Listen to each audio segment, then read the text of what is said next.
In this episode, we are talking to Suz Chadwick from the Connection Exchange, and we talk about how to use a podcast to amplify your brand. So we go back to the basics of talking about what is a brand and why it's so important. We cover some topics on how to create a brand strategy. Suz gives us her top 5 tips around using a podcast to amplify your brand. We talk a little bit on podcast branding, and we also answer some listener questions. Welcome to Podcasting Tips and Tricks with Lyndall Harris, a show sharing quick, actionable tips, tricks and advice to help you on your podcasting journey. Welcome back to another episode, and thank you so much for listening. Today's guest is the amazing Suz Chadwick from the Connection Exchange. Now, Suz is a fluff-free business branding and speaker coach who works with large and small businesses, and more specifically, she helps savvy business women to build confidently bold brands. Now, I've actually been a personal fan of Suz since we met, I think it was back in 2014 at a conference, and her energy is just so infectious, and she's just a fantastic person to be around. So I'm super excited to have her on the show today. She has a podcast called Brand Builders Lab, and it features the latest in business branding and marketing trends. So welcome to the show, Suz. Hello, it is so good to be here. I'm excited. First of all, congrats on the launch of your podcast, which is very exciting. But yeah, excited to talk all things podcasting and branding. Thank you so much. Thank you. And you know, something I wanted to sort of frame this episode with is one of the reasons I asked you on the show too, is because we've had conversations that you quite openly tell people that podcasting was one of the best things you did in your business and added to your branding, and it's made a big difference. So it'd be great if you can start by telling us a little bit about your podcasting journey and how you introduced it into your brand and how it's worked for you. Yeah, so I as you know, because Lyndall did set me up when I did start my podcast, it was totally by accident, if I'm honest, that it's kind of worked out as well as it did. So it was November 2017, and I was about to go into a massive renovation at home, and I've always been a bit of a video girl. And I thought, well, I still want to create content on a regular basis for my audience, but I'm not going to be able to do that on a building site. So I just sort of thought, well, what's going to be the easiest way for me to create content where people can't see where I am? And I just thought, well, you know, I am a speaker as well. And I thought, I don't mind speaking. I can, you know, talk underwater. So podcasting seemed like a pretty good option. And so I thought, well, I'll record a few episodes. And I think we were talking a little while ago when you were on my podcast, and I did say I didn't tell anybody. I didn't even know if I was going to really do it. I thought, listen, I'll record a couple of episodes. I'll see if I like it and if it works. And then we'll kind of go from there. So I think I recorded 3 episodes. And then you set me up, and then I was really wishy-washy about it. I'm like, well, maybe I'll do fortnightly. We'll just see. Totally non-committal. And so we started off with fortnightly, and then I'm a massive Amy Porterfield fan. And I was listening to a podcast of hers, and she just said, when I went from like fortnightly or just ad hoc to weekly, she saw a massive spike in her listeners and in just the traction of the podcast. And I'm always like, if it's good enough for Amy, it's good enough for me. So I was like, right, I'm going to start doing weekly. So, you know, it definitely took a bit of organizing on my part to shift into that mode. But I kind of feel like once I got my head in the game and I was like, okay, this is how I'm going to do it. And I set up some processes with my VA on how we were going to deliver it. It actually kind of flowed really easy. Like I said, I am a talker. So, and I have a really amazing network of women in business who are normally who I interview, although not only. Mm-hmm. And so I just hit up all my contacts. I was like, want to be on the podcast? And they were like, yeah, sure. So, I mean, it was really just an excuse for us to natter for an hour together, if I'm honest, and share some of our wisdom with my listeners. And for me, it's just helped me to position myself as an expert in my field. and it's allowed me to share a lot of knowledge that you don't always get to share generally. And the feedback and the sharing, like people sharing the podcast, has been off the charts. And so I'm just like, wow, I had no idea. So that's what I mean when I sort of say I didn't come into this going, oh, this is going to be like the best thing I ever did and it's going to be a massive brand builder and a massive revenue generator. I was just like, I just need to create content. Yeah, I think that is such an interesting way to look at it, because obviously I say to people, make sure you know your strategy and make sure you're really clear on your purpose. And obviously you were clear on that from a video point of view, and so it was about doing your content in a different way or providing it in a different way. And yeah, I love podcasting because unless you're recording the videos, which we do obviously, you don't need to get on video to do podcasts. So you don't need to, it's not quite as the same setup as recording videos, but you can change the way that things work with your podcast. So you can start fortnightly, see if you like it, change it up to weekly. I agree with you. I would say, sometimes I do get clients ask me about recording a monthly podcast, and I don't think that's enough traction. So if you're going to start, at least start weekly, and then at least start fortnightly, and then if you're loving it and it's working for you, move up to that weekly episodes. And then, well, obviously we know that there are some podcasters who do more than one a week too. So I was just about to say, obviously, Linda and I were just at a retreat recently, and Steph from Social Out was there, and she does I think 3 a week, but they're like 5-minute episodes. So I think it's also just looking at how do you perform best? Like, what is it that you want to do? What kind of content do you want to deliver? Maybe she's somebody that enjoys that micro content consumption, and so she's putting that out there. So I think also, just do what works for you. Like you don't always have to be doing, half an hour, 1 hour, however long episodes. I think you just, figure it out for yourself. But there's lots of different formats. Yeah, absolutely. And I think it's just important to note that it's about getting the content spoken about in whatever time frame it takes, because you often do get the question, what's the perfect length of a podcast? And I think it is a question of how long is a piece of string. It's just don't fluff it out to try and make them all the same length. Just make it the length of the message that you need to share. So that's really important. So stepping back a little bit, let's go back to, I want to ask you, because you are a branding specialist, like what is branding and why is it important? And I think I've said in other shows, and I'll say it again, most of the people listening to this podcast use podcasting as an extension to their business. There are also passion projects or podcasters out there as well. But I guess taking it from a business perspective, what is branding and why is it important? Yeah, and I mean, majority of people, when they think of branding, they normally think of logos and colors and visual branding. So I do brand strategy, which is really everything that sits behind a business. And I always say that a brand is the invitation to an emotional connection with your audience. So it's all the feelings you get when you come in contact with somebody, when you listen to them, when you engage with them, when you buy from them. It's the feels, and it's the strength of the feels.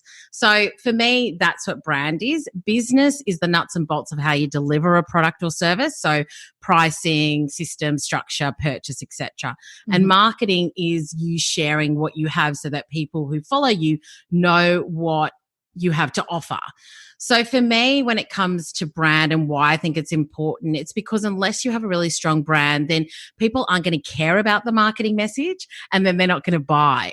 So everything starts with brand for me, because unless you're a product-based business where people don't really feel the need to connect, like they're just like, I see that and I want it, then that's a different way of purchasing. But even saying that higher priced products do need to build brands, because we buy what we want to be, do, and have. And so they need to sell the dream. And if you're not watching the video, I'm doing jazz hands because I'm always like, sell the dream. Because it's, people buy either how they see themselves now or how they see themselves in the future. So it's like, what is that message and what is that dream and what is that brand that you're selling. So everybody that knows me knows that I love Gorman, which is a product. It's a fashion label, but I have a very strong brand connection with them because I love what they do. I love their clothes. I love how it makes me feel.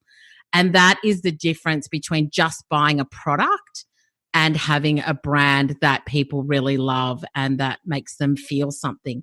So when it comes to my podcast, I get so many messages pretty much on a daily basis from listeners letting me know what they've done. So the action that they've taken, the things that, I've talked about in the podcast that's really helped them and how they feel about me or the content.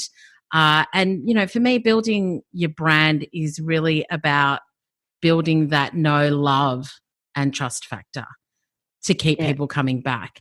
Like, I think if you want a business that's just a business, you can build the know, like, and trust factor. If you want a brand that people can't get enough of and have a real commitment to, you have to build the know, love, and trust factor. The know, love, and trust factor. I love it. It's the next level. It's the next level, Lyndall. And I've heard you talk about Gorman on numerous occasions. And not only that is it how they make you feel in their branding and but the experience that you get when you shop there is something else as well. So I think that's a really great message, actually. Okay, so when you're talking about doing a brand strategy, what are the key areas that you look at? So when you're looking at a brand strategy, you're really looking at the positioning of the brand. So are you a Kmart or Chanel is what the sort of example I normally use. Like, where do you want to actually position yourself in the market? Because when I come to your website, when I come to your socials, when I engage with you, when I read your copy, I will have an immediate perception of where I think you're positioning yourself. And based on where you are positioning yourself, I will also then have a perception of what I'm willing to pay for what you do. So brand positioning is kind of one of the first things you need to make a decision on. Who do we want to be in the world? Where do we want to position ourselves?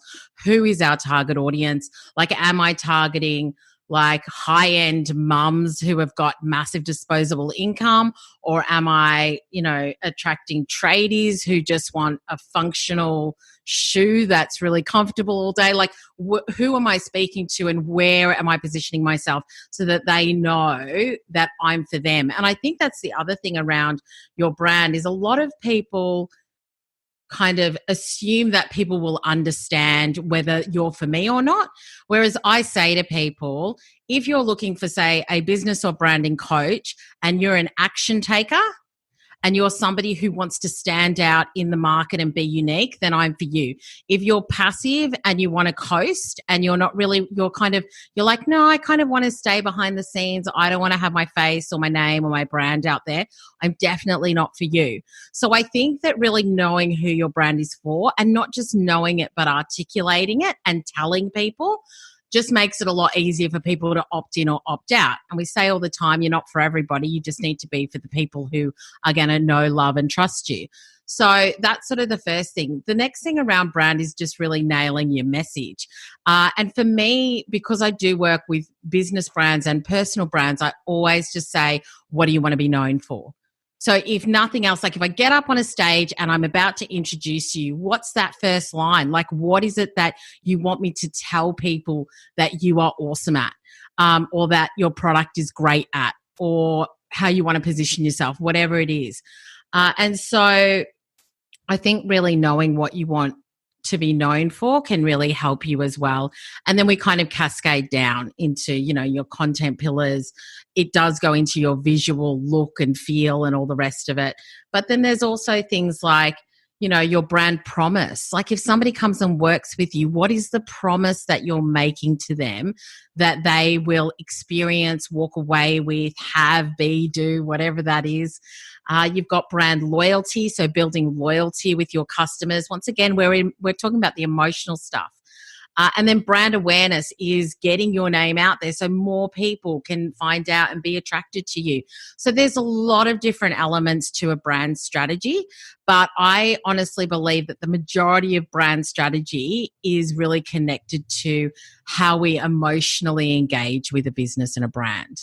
Wow, I love that. And it's so, I mean, we all know that podcasting and audio really gives you a really good connection with your audience. And so podcasting really can make a big difference in the emotional and the feels and the know, love and trust factor. So that is, I love that. Do you have any, I guess, tips about using a podcast to amplify your brand and really use that brand awareness objective? Because obviously a lot of people do a podcast or launch a podcast with brand awareness in mind. So I'd love to hear, because I know that you've actually done it really, really well, and I'd love to hear what some of your tips are about using your podcast as part of your branding. Yeah, absolutely. So there's a couple that I have thought of, which, there's a lot, but there's a few that I probably think is worth chatting about.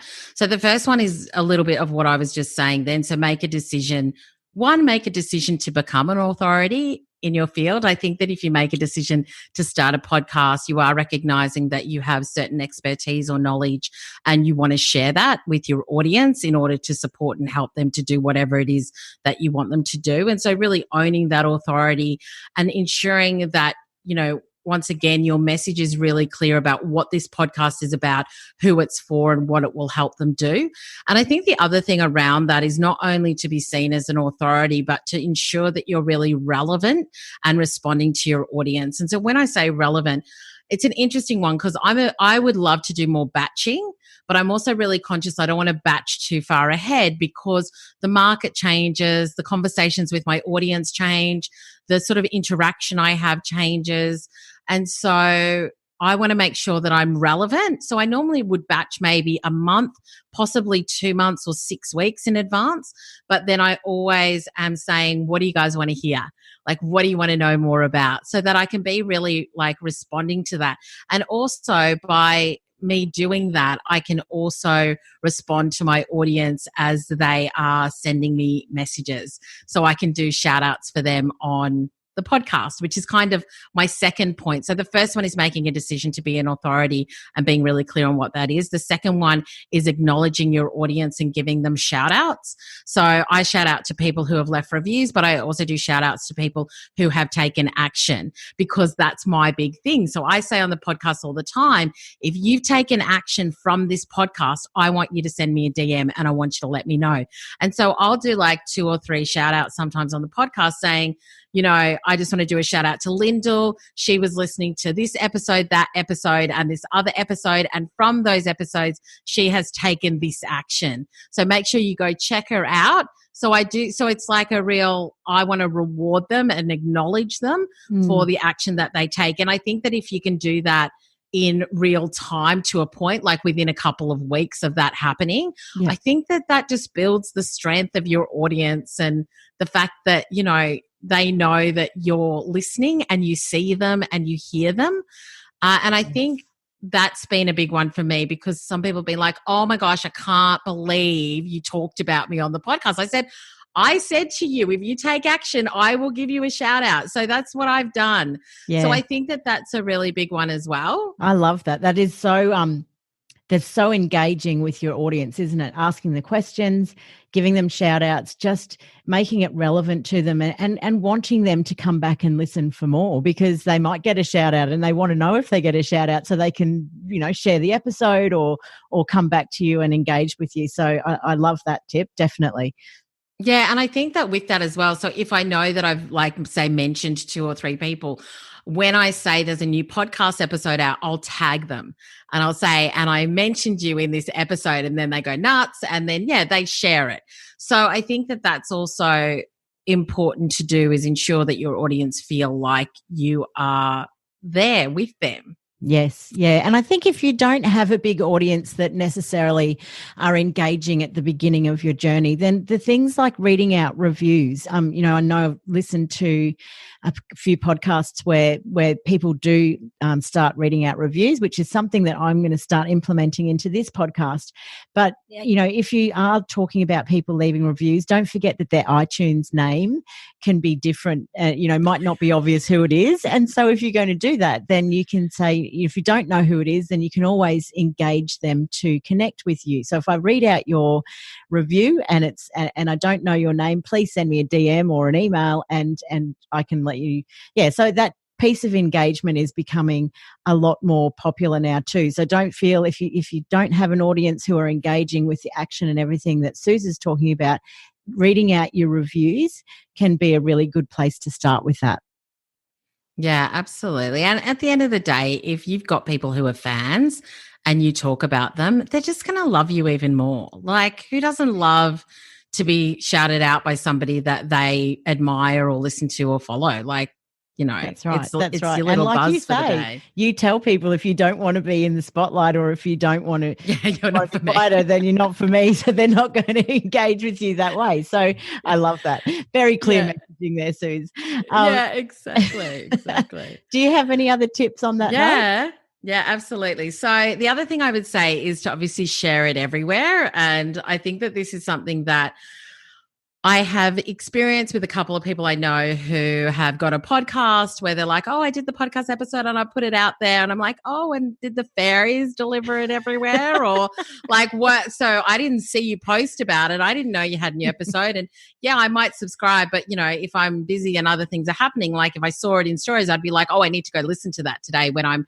going for my walk or having lunch or whatever. So I think that for some people, they've got the strategy, they've got the plan, they've got it all sorted where they're going to post it. But I think that just really thinking about that. And if I'm honest, whilst I've been posting it in different places, and Insta stories is where I like to live a lot. And so I put it out there, and we post it on Facebook and things. But I think that, I'm trying to take my audiograms to the next level. I've just created an Instagram handle for the podcast. And so now putting a lot of audiograms and IGTVs just on that page, so that if people just want to listen to snippets from the podcast, they can do that. But the other thing is as well is, like, we create the images and then we obviously send that to when my website is working, we send that to our guests. And so they can then share it with their audiences. And it's been really interesting when a guest has shared the podcast, like if they've been on my podcast with their audience, I see a big spike in listens, because their audience is interested in them and their audience wants to support them.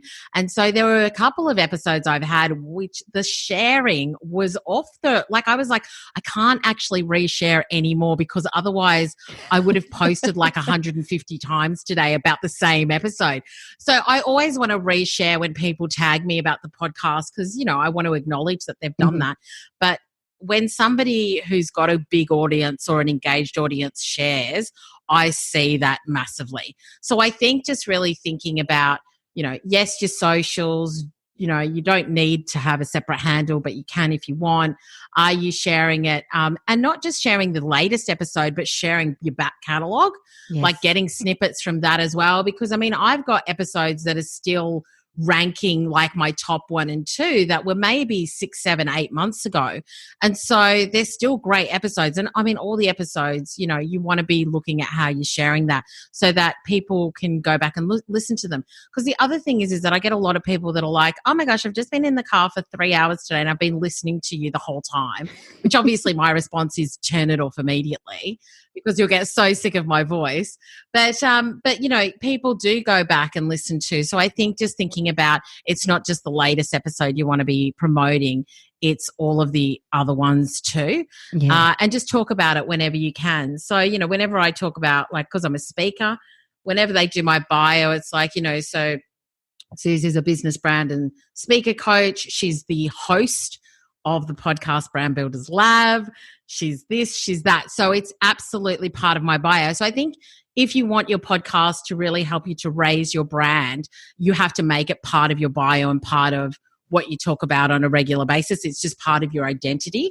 It's one of the things, you're the founder of this business. You do that and you host this. So I think that that's another thing to really take a look at. It's amazing how many people do miss that promotion piece. As you say, I work with a lot of people and I've obviously network with a lot of podcasters, and I do see that over and over again. And you've spent so much time and energy and there's amazing information that you've got in every episode. And unless it's not evergreen, which, some of them aren't, but you need to be posting it more than once. I mean, you go back to that whole thing of if you're putting it on your Facebook page and 1 to 2% of people are seeing your posts, that's hardly anyone. So make sure you repost it and have a strategy around your marketing piece. So I would always say, whether you use a project management tool, or even if it's just a piece of paper and a checklist that you photocopy every time and cross it off, do the same task. Be really consistent in the marketing of each of your episodes. So do you send it out to your email list every time you've released an episode, or do you send it out once a month with the 4 episodes that you've covered in that month? Do you do 5 Facebook posts about it, 2 audiograms, 2 quote images, all those different things, but have a system set up. And then obviously you'll find it less overwhelming if you're doing it yourself. And if you're outsourcing it to a VA or someone in your team, then they know exactly which steps to take as well. Yeah, absolutely. And I think, like I said, so I record my episodes and I edit them because I don't find that a difficult thing to do, especially coming from a video background where I feel like there's a lot more going on there. So audio, I'm like, this is a breeze. And then my VA does all of the images and uploads it and all that sort of stuff, which is obviously what you do for all your clients. So I do think that it's worth outsourcing that. It just becomes something becomes a non-issue, because I think if you feel like something's hard, you may not be consistent or continue to do it. So if you can figure out what works and what's easy for you, then hopefully it'll be something that's not even something you think about, so that's definitely promoting is a big one. The 4th thing is creating message repetition when it comes to building your brand. And I got this from Story Brand podcast, which I really like. So when I first started my podcast, I'm like, oh, hey, how you doing? Like chat. And so today I'm going to be talking about X, Y, and Z. And whenever I listen to the Story Brand podcast, which I love, by the way, so if you haven't checked that out, check it out. But they had the exact same intro and outro every single time. And so every time I listen to it, and it's not like the jingle, it's not like, the music and stuff at the beginning. It's actually what they say every time. And so I literally went, and their whole thing is, if you confuse, you'll lose. And they do marketing messages. So they're like, if you confuse, you'll lose. And so I went, and in my Google Note, I've got my intro and my outro written out, and I say exactly the same thing every single episode, which positions me. So, it says, I can't even remember it now, but I've got it written down. I know, I'm like, it's long, but basically it's, what I do, and, having a clear message. And if you want to stand out, then, you're in the right place, sort of thing. But I've got that written. And so even though I will wing it and I'll be like, oh, welcome to this episode. Today I'm speaking to whoever. And then you go into the jingle music, and then I'll chat, but then I'll always read that out. And then I'll always read the outro out as well, so that there's real consistency. Because I found that when I listened to that on Story Brand, it was embedded in my mind. And I thought, why am I not doing that? Like, if you can really start to position yourself through repetition, I think that then, once again, it's about clarity of message to your audience about who you are and what you do. You can give them the words. So if somebody says, oh, well, what does Suz do, or what's her podcast about? A lot of people will be like, that repetitious message is what they will talk about. Yes. Yeah. Okay. That's an interesting one, because quite often now with intros and more intros than outros, we sort of talk about the fact that people will fast forward through some of that info if it's the same and if it's too long. So I really love that you've given it a different spin, because that's something for me to go away and sort of ponder over and have a think about. Because I guess for me, I sort of would be thinking, like, do I want to repeat the message? Not because of the reasons you've said, but because are people going to flip through it? So I'm definitely going to go and have a little bit more and check out the Story Brand podcast and really sort of think about that a little bit more, because it's not something that I have in the past. So thank you for sharing that one. But I think the difference between, because I do understand what you mean, and I do fast forward through a lot of jingles, what I'd call jingles, which is the music and the intro. But this is like you chatting. It's like you're weaving it into the conversation that you're having. So it's not robotic. So every time, so I'll be like chat, and they'll be like, oh, hey, if this is your first time, then I'm your host, Suz Chadwick, and welcome to the podcast. Like, and this is who I am, and this is what I do. But let's dive into this week's episode. So it's very fluid. Yeah, but it's not pre-recorded. No, it's me, and it's it's natural, and it's kind of like it's not robotic. I think that's the main thing. I think that if it's exactly the same and you say it in a very controlled or robotic way, then it would not work. Yep. But I think if you put your personality into it and you play with it, I think that it's fine. And they do it all the time, and I love it. So I'm like, well, if I'm responding to that like that, then perfect. I think that I can do it as well.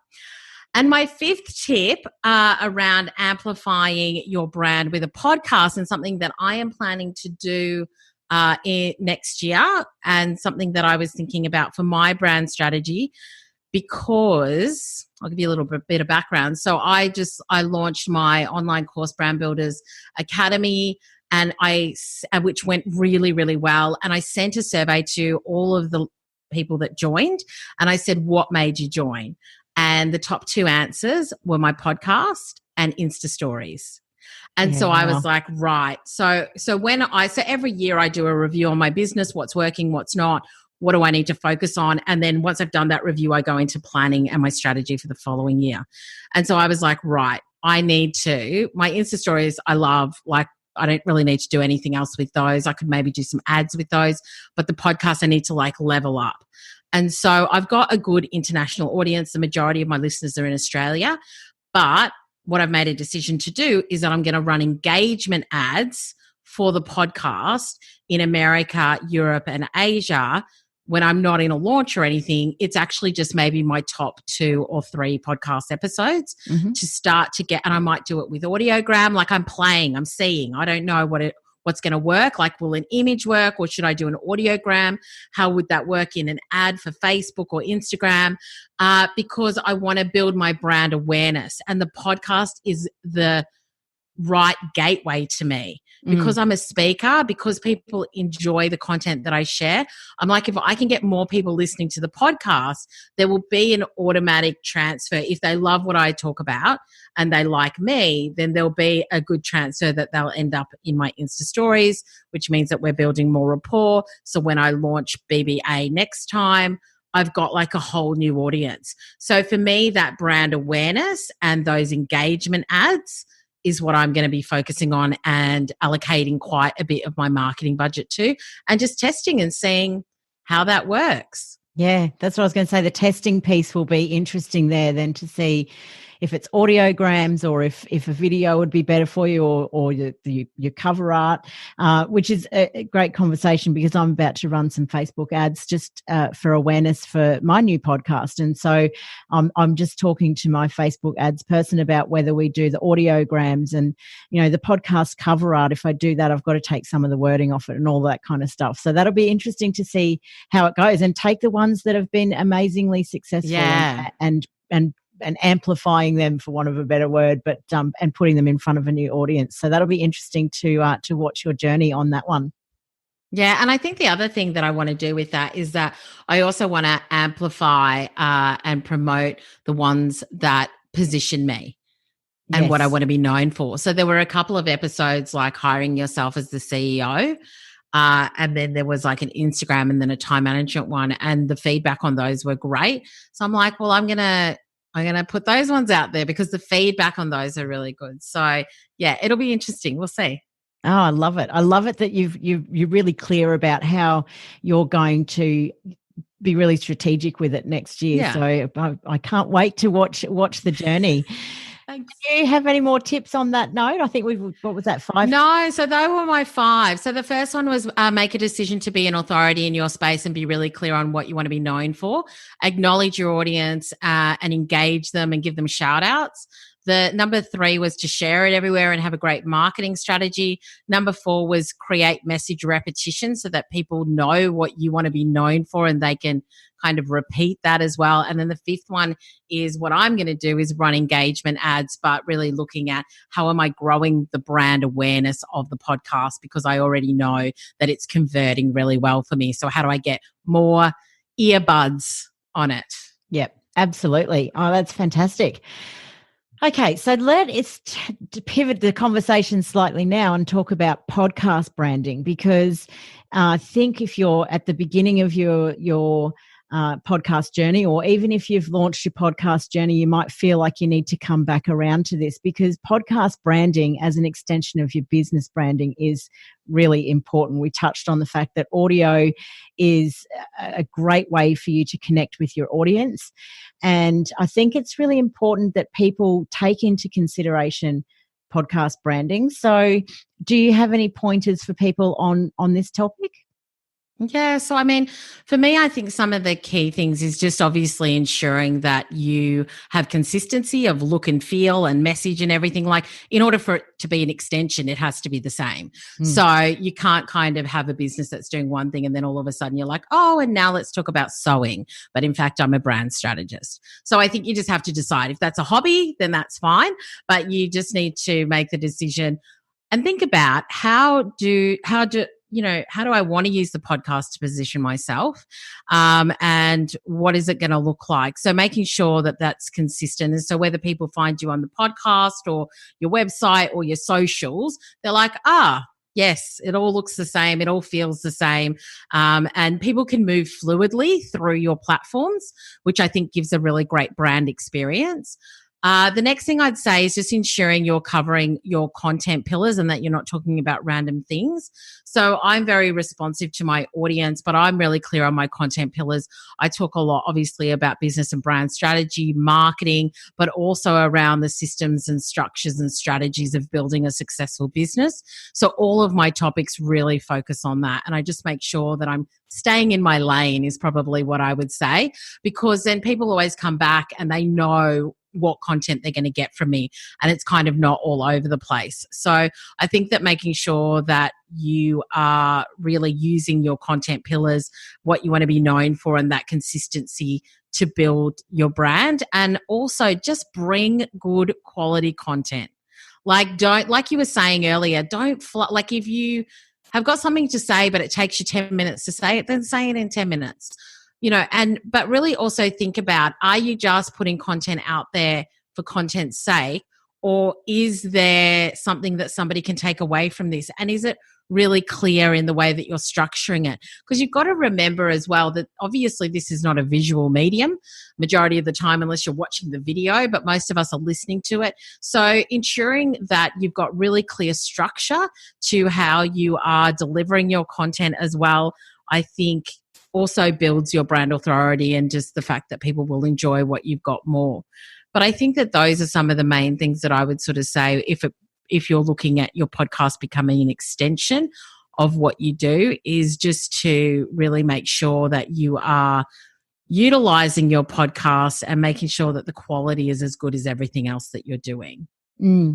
That's right. And when you talk about podcast branding, we're looking at things like your cover art and the music that you choose. And I have on numerous occasions listened to a podcast, and the music might be something that really appeals to the host, but it kind of is really not in alignment with the brand and the actual podcast. And for me, it's really obvious when there's a jarring disconnect. Yeah, it's kind of like, oh, that's really odd.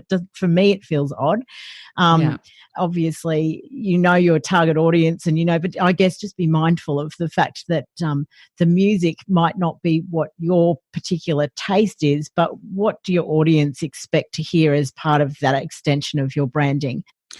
Also with that, when it comes to your branding, I think the other thing I'd say is that you should know your brand personality and it should be clear across your platforms. So I think things like your art and your music and all the rest of it should be in line with that. So like I said, like whether they come to your website, the music that you have should probably feel fairly appropriate for how everything looks and feels generally. So I think if you're, I've got bright pastel colors in my brand, so heavy metal music may not be in line with that.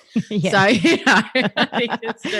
think it's just thinking along those lines too. Yeah. And just the brand colors. What brand colors do you use? Can you bring that into the cover art and things like that? But yes, it does. there is a real disconnect sometimes when you look at the branding. So for an example as well, as there is another, well, there's probably a couple of podcast VAs out there in the world, but there is another one that I know on Facebook that I see. But if somebody is looking at that brand and or goes to that Facebook page, they would potentially know it's not me, because all of my, and look, my brand could definitely use some work. I'd love to revamp my brand. I'm not suggesting that it's perfect by any stretch, but if they go to my Instagram, they go to my Facebook, my website and everything, they can see that there's that continual thread through it all. So I think that's really important when it comes to your podcast as well. So that has really covered it well, because we're not only talking about the cover art and the music and some of those obvious things, but as Suz says, the messaging and the way that you're making people feel, it's all part of your branding. So when you're looking at your podcast branding, really be sort of mindful of that. Well, we're coming to the end of the questions. We do have a couple of questions in the Facebook group. So I have the Australian Podcasters Collaborative Facebook group, and I always put my questions or let people know who I'm interviewing in there. And we have got a question around, I'll read it out to you, from Jai Kingkoi, and it is, can you ask how someone who is a music producer / artist can use their podcast to amplify their brand and drive people towards listening to their music? My podcast is interviews with artists and industry people. I produce electronic dance music, so the podcast is related, but not sure how I can turn podcast listeners into fans of my music. Sure. That's an interesting question. So I guess a couple of things that I would potentially do, and I haven't listened to your podcast, I'm not sure if you do this already or not, but I would be introducing that music. So if you've got snippets of any new music, you might have a section in your podcast where you've kind of got an introduction, maybe you do a bit of an interview, but then you have like, you know, we're going to just do 10 seconds, 20 seconds of listening time of a new piece of music that I've just created. And then what I'd also do is I would take a look at where you're sending them to find out about that music. So if you've got a new piece of music, where can they go to listen to it? Where can they be subscribing to your music? And which different channels are you on as well? So are you on YouTube? Are you on SoundCloud? Is it just on your website? If they want to know more, where can they go to purchase your music as well? So I think that potentially using that little bit of repetition I was talking about in the tips is that you can obviously have your intro and that you're going to be speaking to this artist, but also, you know, that this is what I do and these are the types of clients I work with, and we've got a new piece of music out this week which is called X, Y, and Z, and we'll have a snippet of that a little bit later on in between our interview. So once again, make it really fluid, make it really conversational, but I think that you can just start to weave it in as part of the experience of them listening to the podcast, is that maybe you share a snippet to a new piece of music that you've created, and then at the end have the call to action where to go to find that music. Yeah, that's great advice. That's great advice. And I think exactly, I probably don't have much to add to that one, but I do like that you said in the outro, have your call to action. So send them to where they can go and listen to that. We have another question from Dana Borg, and that is, how do you use your podcast to promote your brand without being too salesy or pushy? Want to focus on providing expert info and still promo my business without it being distracting and salesy? I'm shameless, Donna, I have to say. No, I'm joking. I just promote all the time. No, I don't. So this is once again how you do it. So when people are listening to you, when they're following you for a reason. They like what you do. They like what you say. They like what you're about. So if you have got specific things that you want to promote, then, and it's timely. So for example, I'm like, well, when I'm promoting BBA at the beginning of next year, I've already taken a look at my podcast calendar and I'm like, okay, well, the 4 episodes before launch, I'll be talking about BBA. And I think you have to realize that if people really love you and what you do, they want to know what you've got. So whilst you may not be doing it all the time and you can mix things up and change things, and what I mean by that is sometimes I might be like, you know, today we're at episode whatever, I'm going to be talking to this person. Now, before we get started, I just want to remind you that if you are looking for a new planner and reviewer, then head over to the website and get the download, because we are almost in December, blah, blah, blah. Okay, cool. So make sure you grab that. Let me know if you do. Let's head into the episode. So I think it's how you do it. I think that if you've got freebies where you can build your email list, then definitely be promoting those. Once again, in my Google Note where I've got my intro and outro written, I've also got, like, say I've got 3 or 4 freebies. I've got the, like, what I would say, the copy, so that if at any point in time I just want to add one of those freebies to the beginning of an episode, I've got the copy there for how I would talk about it, where they need to go. But it's literally like probably a 10-second thing. Like, I'm not talking about it for 5 minutes. So I think it's about weaving your marketing in a very natural way so that there's flow. But I do promote on my podcast. That's why I've got my podcast, is not only to build my brand and my audience, but to let people know about things that I've got coming up as well. So I think just work out a way where it really works for you. And I think just make it timely too. So sometimes I'll be like, don't forget that in 3 weeks' time, we've got this event coming up. So if you're in Melbourne, make sure that you check out the events page, blah, blah, blah. Once again, conversational. People are like, oh, awesome, I forgot about that. Yeah, I'll get onto it. Plus they get the content. So don't be scared to promote. I think it's just be really natural and conversational in how you do it. Yeah. A lot of people monetize their podcast by selling their products and services. And I think it is just exactly that. It's the way, it's how natural you are at doing it. If you want to run it like you're putting sponsorship messages in, you can do that too. But if you're providing value to your audience in what you're sharing on a normal basis, you're educating and you're entertaining and all of that kind of stuff, then they're not going to mind you promoting. I mean, you can hear a salesy and a really pushy podcast from a mile away, and people, if they're not into listening to that, they're not going to listen to it. So, I agree with Suz. It's about weaving it in naturally and just sharing really, really good value content for your listeners, and then just making that a call to action or putting it on the side. I love that tip about having it in your Google Docs as well there, Suz. That's a great idea. We have one more question from Nance Haxton, and I'm not sure if this one might fit more into a marketing podcast, but I will answer it, ask it anyway. Is email with the podcast embedded a good support to the podcast? And if so, how do you build up your mailing list? So we've got the podcast, like sign up to the podcast on every show notes page. We've also got it at the bottom of the website. And then in my email order signature, you can also go and listen to the podcast too. And obviously, like I said, there's sign up pages. The reason that I wanted to do the podcast is because I send content to my subscribers every single week. And so if it wasn't going to be a video, it's now the podcast. And it's just a reason. It's just a great reason to connect with your subscribers. I mean, obviously people are subscribed on their apps to your podcast, but for those, I get a lot of clicks on my podcast link when I send it in my email. So I know that it's of value to people. So I think that it is a value. I think, once again, it's just got to be part of your marketing strategy. It's one of the channels that you use to share your content.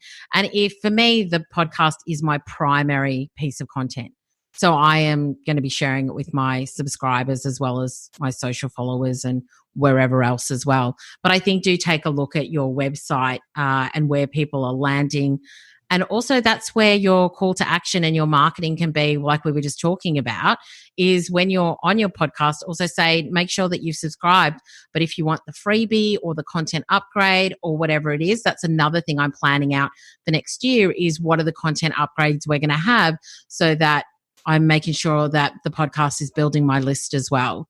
So I think that that's another thing from a strategy perspective to be thinking about, how it's building your list and growing your audience. Yeah. Yep. Just having, as you say, having the opt-ins, having the people, giving them the option of, even if you don't have a freebie download, depending on what your podcast is, giving them the option to say, yep, I actually want to be on your list and I want you to email me when you do a new episode. So just asking for that out there.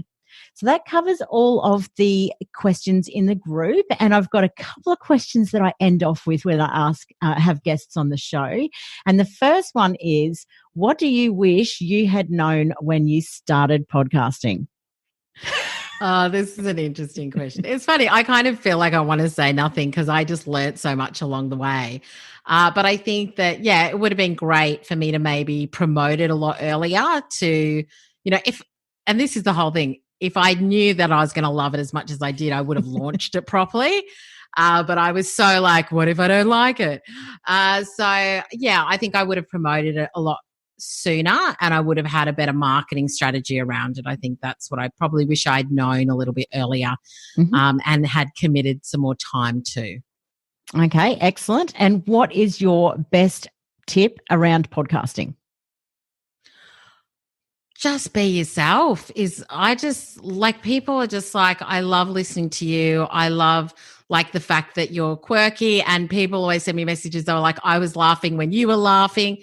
Like, I think don't take it too seriously. And what I mean by that, it doesn't mean that the quality is not great, but just let yourself kind of be you, because that's what people really connect with. And I just kind of have a laugh, and sometimes I leave mistakes in because I'm like, oh, wow, that happens. Yeah.